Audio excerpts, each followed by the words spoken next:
Okay, we are talking about the Mars mission and what NASA folks are seeing on the surface of Mars as we've been watching this. Young man in our audience has a question. Anthony, go ahead and ask your question.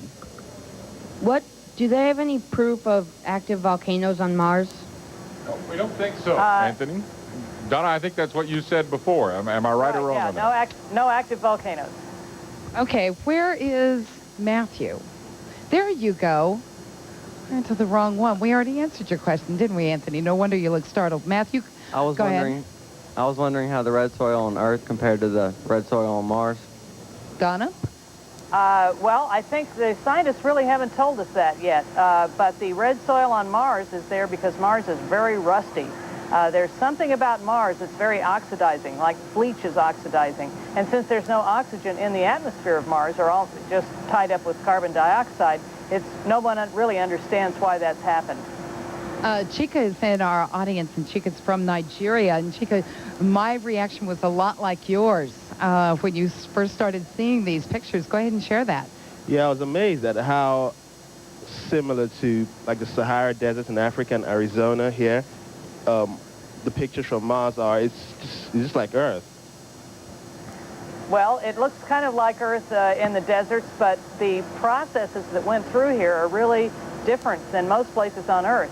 And the best comparison is with some places in eastern Washington and some places in Iceland where giant floods have been through and left the same kinds of features that we see in these pictures. That's what the scientists are telling us. Funny is a question. Go ahead. You can get a lot of benefit out of Moon. Why are you going that far to Mars? Was the question about benefit out of the Moon, why are we going to Mars? Right. When you have no oxygen over there and you can do nothing for telecommunication. What's the benefit of going to Mars, I think? Okay, the Moon is a dead planet, and it's been dead for 4.5 or 5 billion years. Mars has been an active planet fairly recently. Mars has an atmosphere. It has evidence that there was water on the surface at one time. And so there's just a lot more of interest to Mars. And the benefits are threefold. One is we'd like to find out about Mars to see if we are in danger of making the Earth into this cold, airless planet.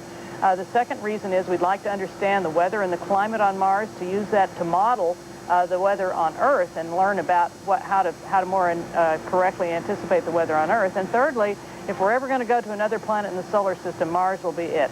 Let's go to a CompuServe question. It's from Leon Rogers. And the CompuServe question, how do the rover's sensors detect movement other than its own? The rover's detectors can't detect movement. It's the only thing moving on Mars. The IMP camera, the imager on Mars Pathfinder that's on the lander, would be able to see something if it had shifted position. So, for instance, if a rock were to be knocked over by the rover, the IMP would be able to tell that because it'd take a picture one day and a picture the next day and see the differences. And I understand that you've come equipped with show and tell. Yes, so you I can have. point these out. A young friend of mine asked his mother, after seeing this coverage, asked his mother for one of these for Christmas, and her response was, I think it'll be a little expensive for our budget. But so are you going to have a line of toys? Yes, as a matter of fact, Mattel has come out with a Hot Wheel Mars rover, and it comes in a package that looks like this with a picture of the rover and the lander on the cover. And inside is a little cruise stage, a little spacecraft that is how Pathfinder traveled to Mars, with this little cruise stage on top, back shell, heat shield here. You open that up, and inside, and remember when we came into the Mars atmosphere, we threw away all of that, and we threw away the heat shield, and this is what landed on Mars, a very tiny version of it, and when you open it up, there's an itsy-bitsy rover inside.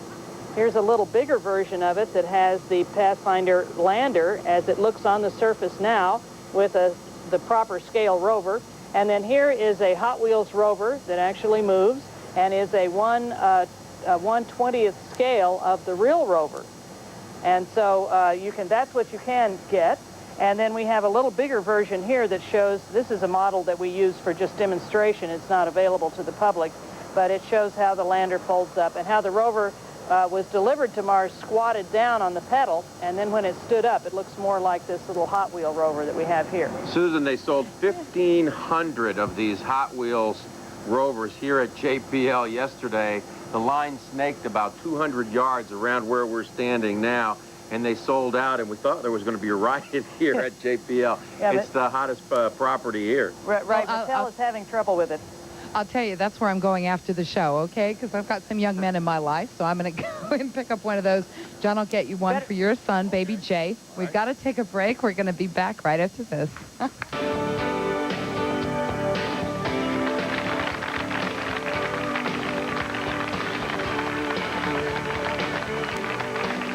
As we were talking about children, as we mentioned earlier, Elaine and Maria, both teachers, they're with the Young Astronauts program at your school in New Jersey. And where are you going after this, Maria? Oh, we're going to space camp. Okay, and some of their students are here with us today. So you're going to space camp, and your question for John is?